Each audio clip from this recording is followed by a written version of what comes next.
দুনিয়ার বুকে স্ত্রীকে ভালোবেসেও মানুষ দেখেছে স্ত্রী ধোঁকা দেয়, মা বাবাকে ভালোবেসেও দেখেছে মা বাবা ধোঁকা দেয়, ভাইকে ভালোবেসে দেখেছে ভাইও ধোঁকা দেয়, বন্ধুকে ভালোবেসে দেখেছে বন্ধু ধোঁকা দেয়। দুনিয়ার সবাই ধোঁকাবাজ, ধোঁকা দেয়। সেজন্য মুসলমান দুনিয়ার বুকে থেকে যদি ভালোবাসতেই হয়, একমাত্র আল্লাহ এবং আল্লাহর রসুলকে ভালোবাসতে হবে।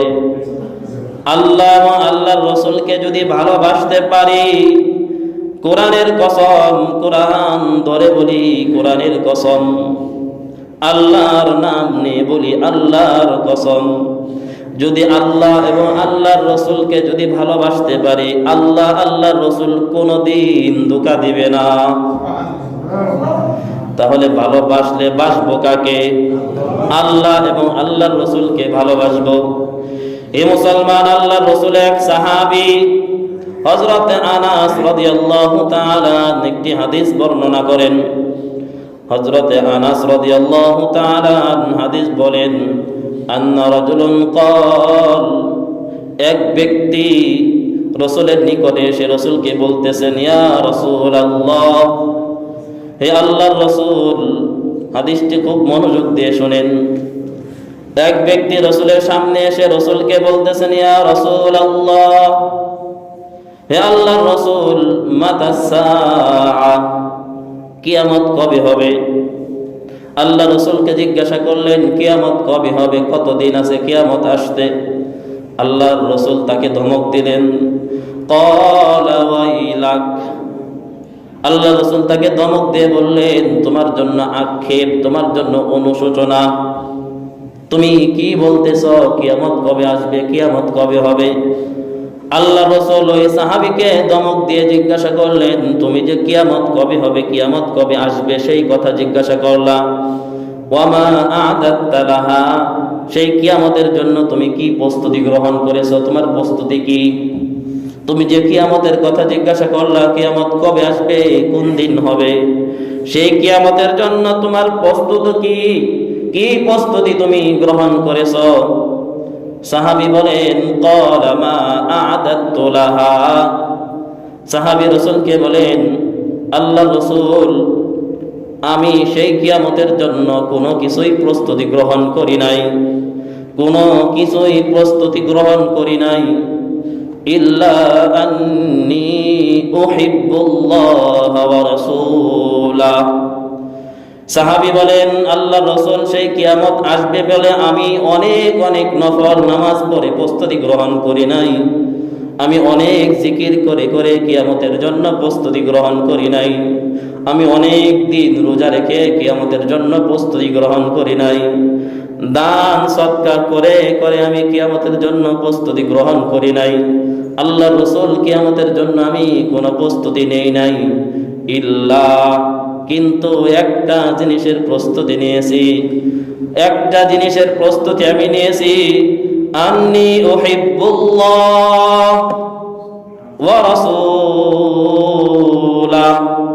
আল্লাহ রাসূল, আমার কোনো প্রস্তুতি নাই, কিন্তু আমি আল্লাহ এবং আল্লাহ রাসূলকে ভালোবাসি। জোরে বলেন না সুবহানাল্লাহ। সাহাবী যখন রাসূলকে বললেন, আল্লাহর রাসূল, কত ভয়াবহ কঠিন দিবস কিয়ামতের দিন, সেই কিয়ামতের দিনের জন্য আমার কোনো প্রস্তুতি নাই, একটা প্রস্তুতি গ্রহণ করেছি, সেটা হলো আল্লাহ এবং আল্লাহর রাসূলের ভালোবাসা। অন্তরের মধ্যে আমি আল্লাহ এবং আল্লাহর রাসূলের প্রেম ভালোবাসা দিয়ে অন্তর ভরে দিয়েছি। সঙ্গে সঙ্গে মায়ার নবী রাহমাতুল লিল আলামিন বলেন, ক্বাল আনতা মান আহবাবতা।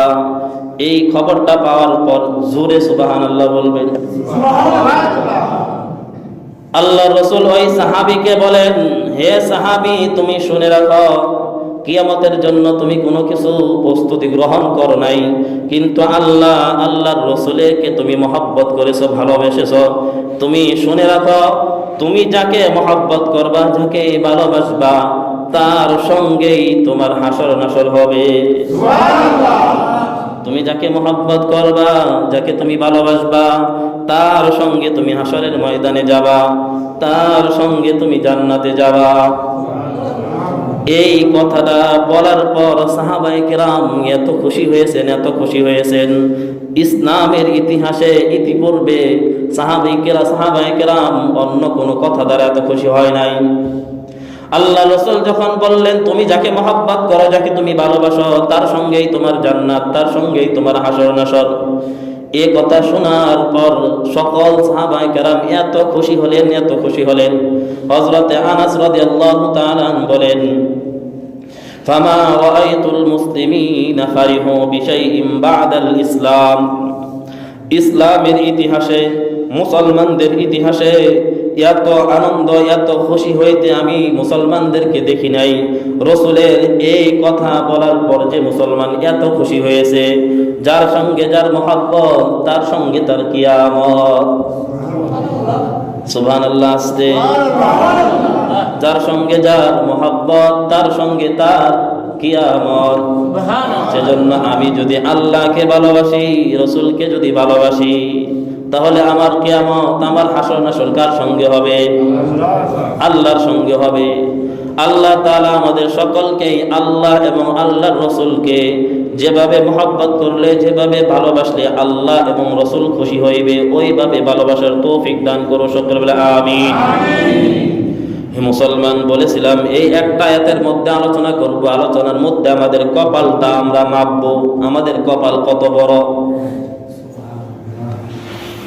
আল্লাহ রসুলকে যদি ভালোবাসি, আল্লাহকে ভালোবাসা হয়ে যাবে। আল্লাহ রসুলের যদি অনুসরণ করি, আল্লাহ আমাদেরকে ভালোবাসবেন, মহব্বত করবেন।